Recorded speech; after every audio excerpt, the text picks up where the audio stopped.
by, because I might bring you back for the item after the next one.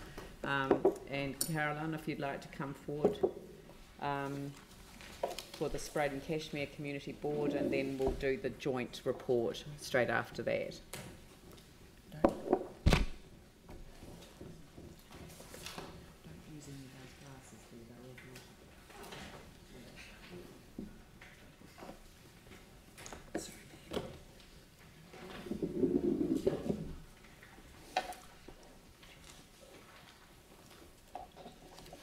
Kia ora tātou. This sounds like a bit of a sickening quid pro quo, but I'd already written down that I just wanted to comment that the experience of working with Banks Peninsula Board was a really good one, and it's nice to sit around the table with board members from another ward and have a conversation where there was disagreement and agreement. I thought it was a good experience and I enjoyed it. Thank you very much. Mel and I, we're going to ignore Dyers Pass Road entirely, because are we going to comment, do you want us to comment about anything else other than what comes to the council? Like, for instance, that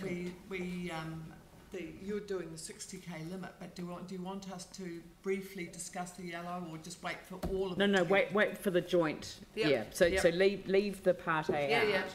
Yeah. Was it you doing pedestrian access or me?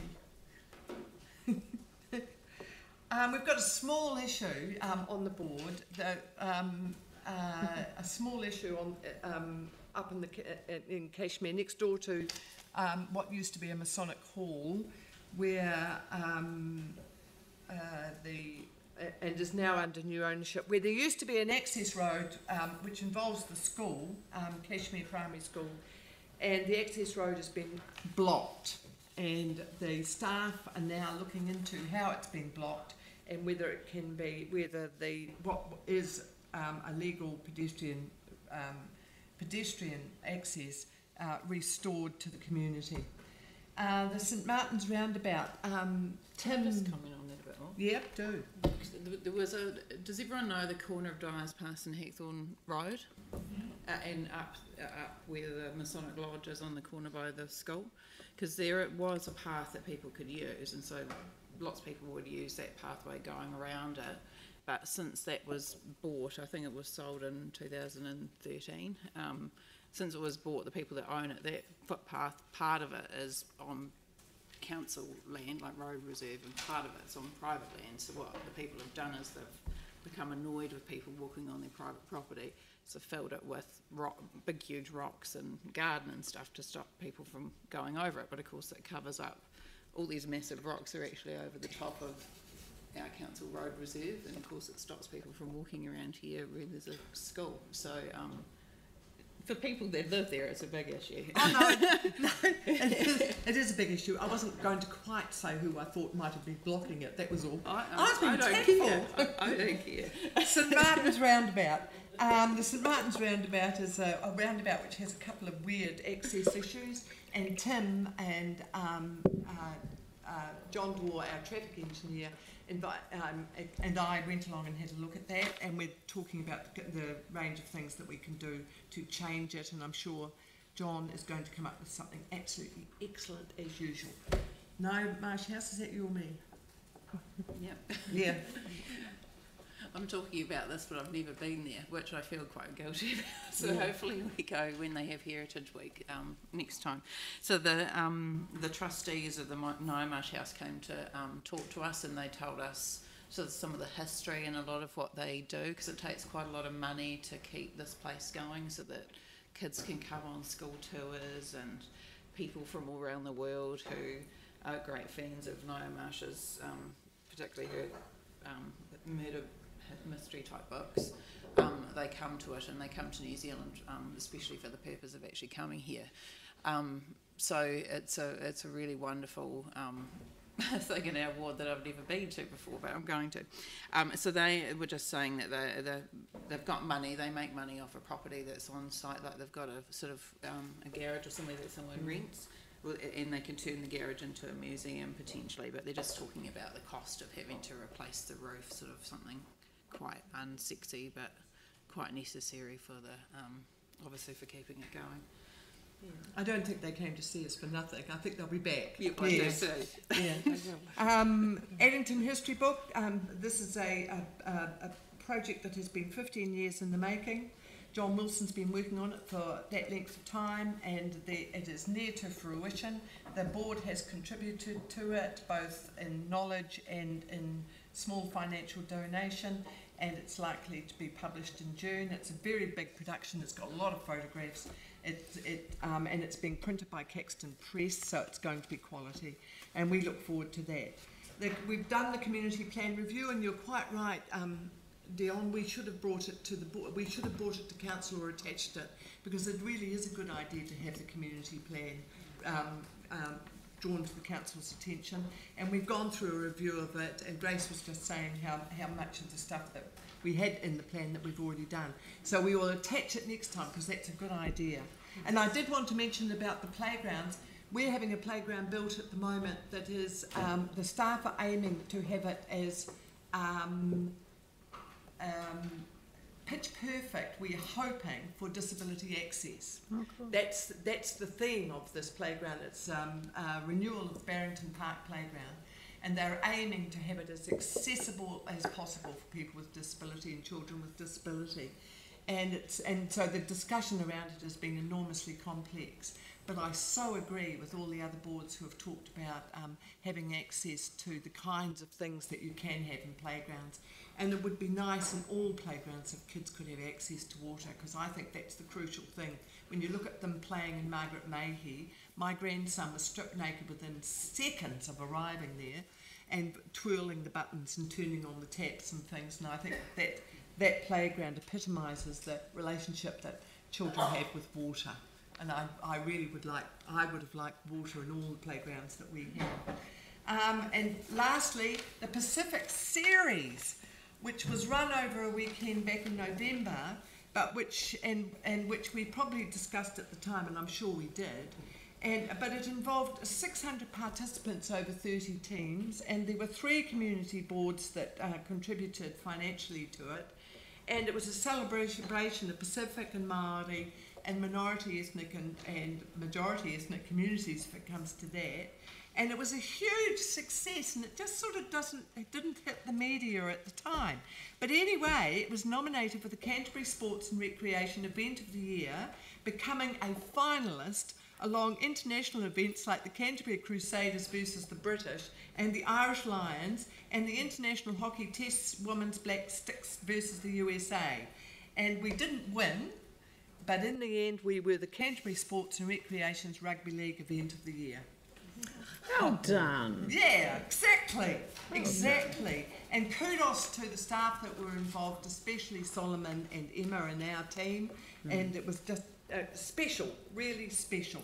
And it followed on from the Hoonhay Fiesta and the same weekend. Great. So now, do we invite... That's it. Well, are there any questions on the report, Yanni?